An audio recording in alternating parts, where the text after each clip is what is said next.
सभी बच्चों को जय हिंद।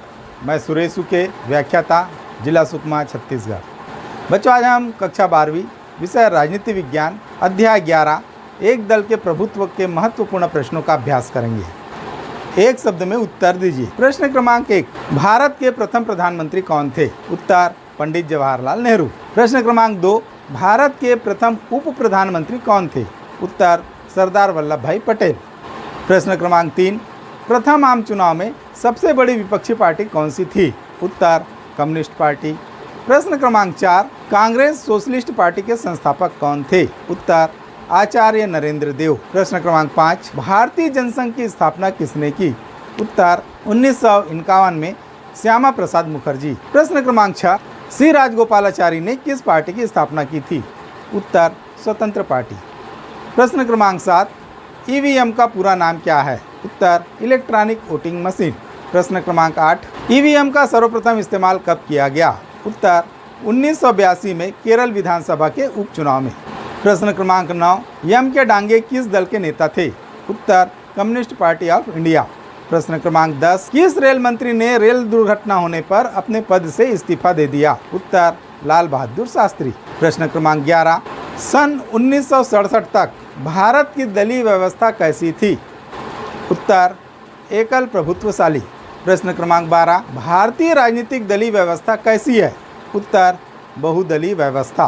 प्रश्न क्रमांक 13, भारत के प्रथम गैर कांग्रेसी प्रधानमंत्री का नाम बताइए? उत्तर मोरारजी देसाई। प्रश्न क्रमांक 14, इंदिरा गांधी ने कौन सा नारा दिया था? उत्तर गरीबी हटाओ। प्रश्न क्रमांक 15, जनसंघ ने कौन सा नारा दिया था? उत्तर एक देश एक संस्कृति एक राष्ट्र। बच्चों, अब हम लघु उत्तरीय प्रश्नों का अभ्यास करेंगे। प्रश्न क्रमांक 1, राजनीतिक दल क्यों आवश्यक है? उत्तर राजनीतिक दल की आवश्यकता हमें इन कारणों से पड़ती है। पहला, राजनीतिक दल जनता में राजनीतिक जागरूकता उत्पन्न करते हैं। दूसरा, राजनीतिक दल सरकार व जनता के बीच मध्यस्थ की भूमिका निभाते हैं। तीसरा, विपक्षी दल के रूप में राजनीतिक दल सरकार की तानाशाही पर रोक लगाते हैं। प्रश्न क्रमांक 2, प्रजातंत्र शासन किसे कहते हैं? उत्तर लोकतंत्र या प्रजातंत्र वह शासन प्रणाली है जिसमें शासक वर्ग जनता द्वारा निर्वाचित होता है, जनता के प्रति उत्तरदायी भी होता है। प्रश्न क्रमांक 3, चुनाव आयोग की स्थापना कब की गई? इसके प्रथम चुनाव आयुक्त कौन थे? उत्तर चुनाव आयोग की स्थापना 25 जनवरी 1950 को की गई। सुकुमार सेन देश के पहले चुनाव आयुक्त बने। प्रश्न क्रमांक 4, भारतीय संविधान सभा का गठन किस योजना के तहत हुआ? उत्तर कैबिनेट मिशन योजना के अंतर्गत भारत के लिए एक संविधान सभा का गठन किया गया था। प्रश्न क्रमांक 5, भारतीय संविधान कब लागू किया गया? यह कितनी अवधि में बना? उत्तर भारतीय संविधान को 26 नवंबर 1949 को अंगीकृत किया गया तथा 26 जनवरी 1950 को पूर्णतः लागू किया गया। भारतीय संविधान के निर्माण में 2 वर्ष 11 माह 18 दिन का समय लगा। प्रश्न क्रमांक 6, प्रथम आम चुनाव कब हुआ? उत्तर प्रथम आम चुनाव अक्टूबर 1951 से फरवरी 1952 तक चला। आम बोलचाल में प्रथम आम चुनाव 1952 ही कहा जाता है। प्रश्न क्रमांक 7, प्रथम आम चुनाव में किस दल की सरकार बनी? उत्तर प्रथम आम चुनाव में कांग्रेस की सरकार बनी। प्रश्न क्रमांक 8, प्रथम आम चुनाव में प्रमुख विपक्षी दल कौन कौन से थे? उत्तर प्रथम आम चुनाव में प्रमुख विपक्षी दल पहला कम्युनिस्ट पार्टी और दूसरा सोशलिस्ट पार्टी थे। प्रश्न क्रमांक 9, द्वितीय व तृतीय आम चुनाव कब हुए? इसमें किस पार्टी की सरकार बनी? उत्तर द्वितीय आम चुनाव 1957 में एवं तृतीय आम चुनाव 1962 में हुआ। इन दोनों चुनाव में कांग्रेस की सरकार बनी। प्रश्न क्रमांक 10, द्वितीय आम चुनाव के समय किस राज्य में गैर कांग्रेसी सरकार बनी? उत्तर द्वितीय आम चुनाव 1957 में केरल विधानसभा में कम्युनिस्ट पार्टी ने बहुमत प्राप्त कर गैर कांग्रेस सरकार बनाई। प्रश्न क्रमांक 11, एक दलीय व्यवस्था किसे कहते हैं? उत्तर वे देश जहां एक ही दल होते हैं, दूसरे दल नहीं होते, जैसे सोवियत संघ, चीन आदि देशों में एक ही दल कम्युनिस्ट पार्टी ही है। प्रश्न क्रमांक 12, द्विदलीय व्यवस्था वाले 2 देशों के नाम लिखिए। उत्तर द्विदलीय व्यवस्था वाले 2 देशों के नाम, पहला संयुक्त राज्य अमेरिका, दूसरा ग्रेट ब्रिटेन। प्रश्न क्रमांक 13, बहुदलीय व्यवस्था वाले 2 देशों के नाम लिखिए। उत्तर, बहुदलीय व्यवस्था वाले दो देशों के नाम, पहला भारत और दूसरा फ्रांस। प्रश्न क्रमांक 14, भारतीय राष्ट्रीय कांग्रेस की स्थापना कब हुई थी? उत्तर, भारतीय राष्ट्रीय कांग्रेस की स्थापना 1885 में हुई थी। बच्चों, अब हम दीर्घ उत्तरी प्रश्नों का अभ्यास करेंगे। प्रश्न क्रमांक 1, कांग्रेस किन अर्थों में एक विचारात्मक गठबंधन थी? कांग्रेस में मौजूद विभिन्न विचारधारात्मक उपस्थितियों का उल्लेख कीजिए। उत्तर, कांग्रेस पार्टी एक सामाजिक व विचारात्मक बन गई थी क्योंकि इसमें अलग अलग विचारधाराओं के लोग शामिल थे। पहला, कांग्रेस में अंग्रेजीदा, अगड़ी जाति, उच्च मध्यम वर्ग व शहरी अभिजन का बोलबाला था। दूसरा, कांग्रेस ने परस्पर विरोधी हितों के कई समूहों को एक साथ जोड़ा।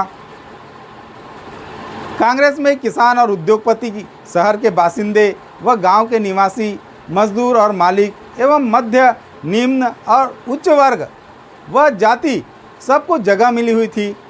तीसरा, इसका नेतृत्व भी केवल उच्च वर्ग तक ही सीमित न रहकर खेती किसानी करने वाले तथा गांव गिरान की तरफ रुख करने वाले सभी लोगों तक विस्तृत हुआ। कांग्रेस में मौजूद विभिन्न विचारधारा की उपस्थितियां। पहला, स्वतंत्रता पूर्व बहुत सी पार्टियां व संगठन अपनी विचारधाराओं व स्वरूप के साथ कांग्रेस में समाहित थे। दूसरा, इसमें से कुछ पार्टियां कांग्रेस से अलग हो गई, जैसे कांग्रेस सोशलिस्ट पार्टी जो बाद में विपक्षी पार्टी बन गई। प्रश्न क्रमांक 2, क्या एकल पार्टी प्रभुत्व की प्रणाली का भारतीय राजनीति के लोकतांत्रिक चरित्र पर खराब असर हुआ है? स्पष्ट कीजिए। उत्तर, स्वतंत्रता प्राप्ति के बाद से लेकर 1967 तक के चुनाव में कांग्रेस पार्टी की सत्ता रही और पूरे देश में इसका दबदबा था। भारत में बहुदलीय व्यवस्था थी, लेकिन अन्य राजनीतिक दलों की स्थिति सुदृढ़ नहीं थी। कांग्रेस के प्रभुत्व को देखते हुए अनेक विचारकों ने इसे एकल आधिपत्यशाली दल व्यवस्था वाला देश कहा। कांग्रेस ने एकल आधिपत्यशाली होने के बावजूद भारतीय राजनीति के लोकतांत्रिक चरित्र पर खराब असर नहीं डाला, क्योंकि पहला, स्वाधीनता संघर्ष में कांग्रेस की भूमिका सर्वोच्च रही। इस कारण स्वतंत्रता के बाद भी कांग्रेस की स्थिति दूसरे दलों से ऊपर बनी रही। दूसरा, भारत में चुनाव स्वतंत्र व निष्पक्ष होते थे और जनता का समर्थन जिस दल को प्राप्त होता था उसकी भूमिका महत्वपूर्ण होती थी। तीसरा, कांग्रेस विभिन्न हितों का गठबंधन था, जिसमें विभिन्न धर्मों व रिवाजों को मानने वाला वर्ग शामिल होता था, जिससे लोकतंत्र को मजबूती मिलती थी।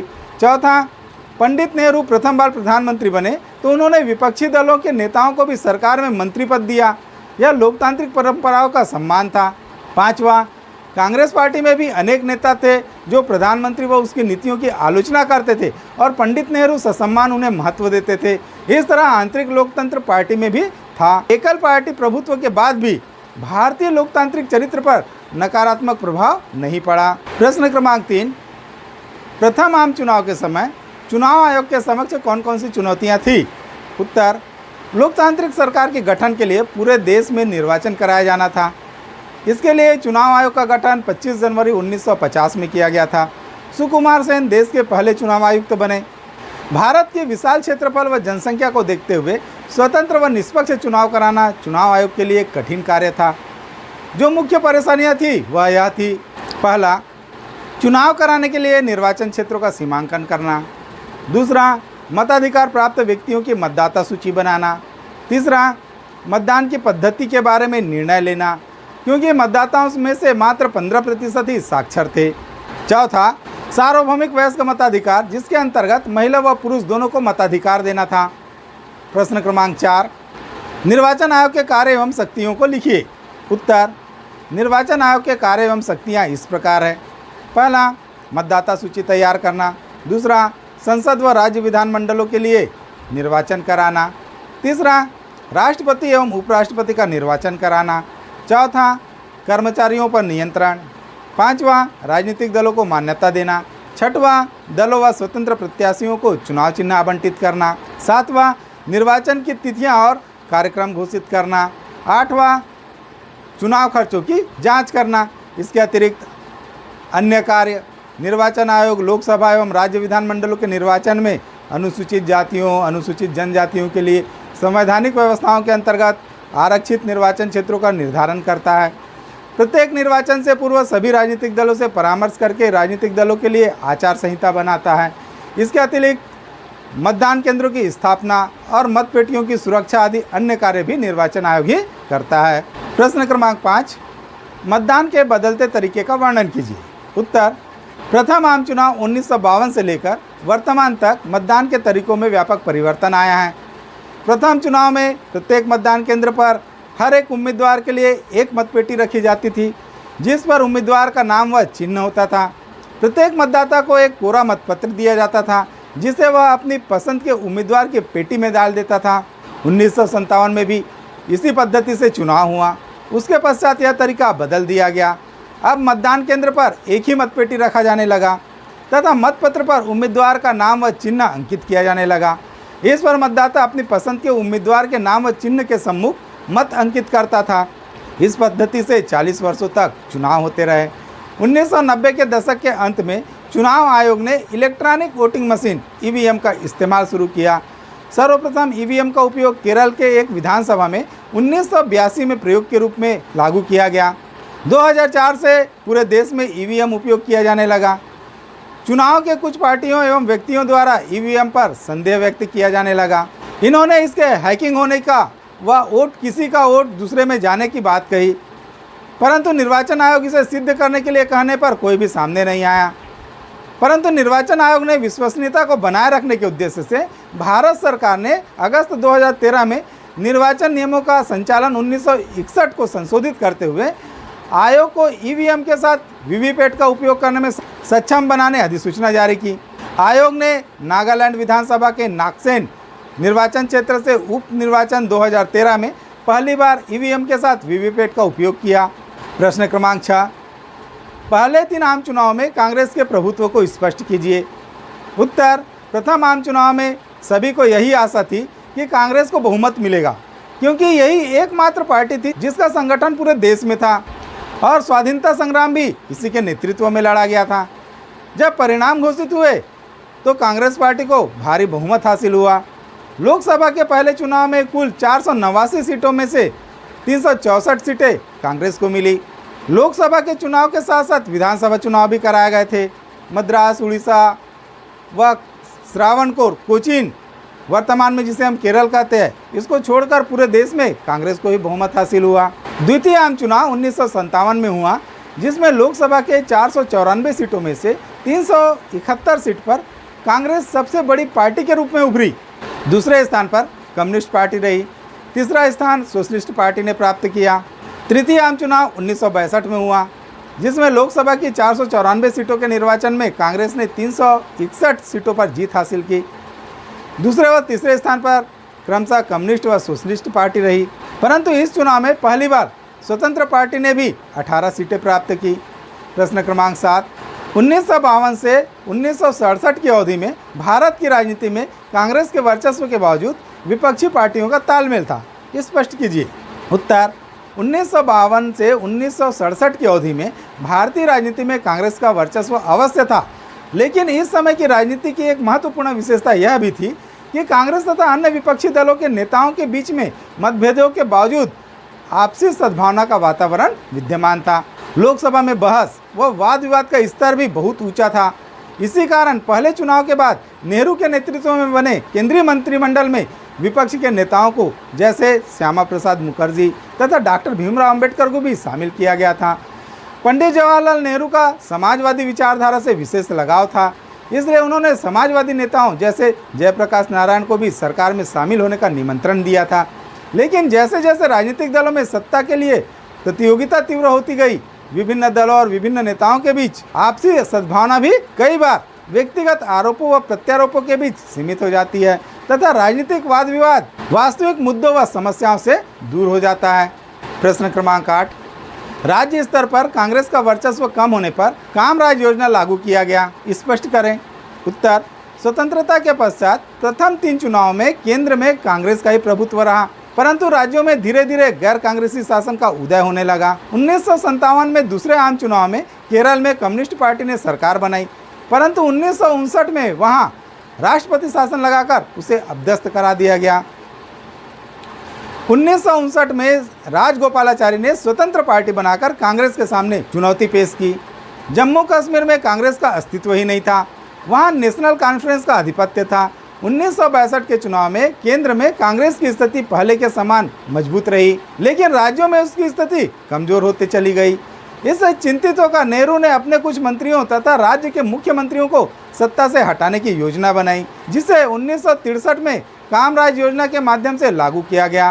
कामराज ने यह कहा कि कांग्रेस पार्टी की स्थिति को मजबूत करने के लिए उसके वरिष्ठ नेतागण सरकार छोड़कर संगठन में काम करें। 1963 में दिल्ली में कांग्रेस कार्य समिति ने इस प्रस्ताव को पास किया। इसके बाद 6 केंद्रीय मंत्रियों तथा 6 राज्यों के मुख्यमंत्रियों ने अपना त्यागपत्र दिया, जिन्हें स्वीकार कर लिया गया।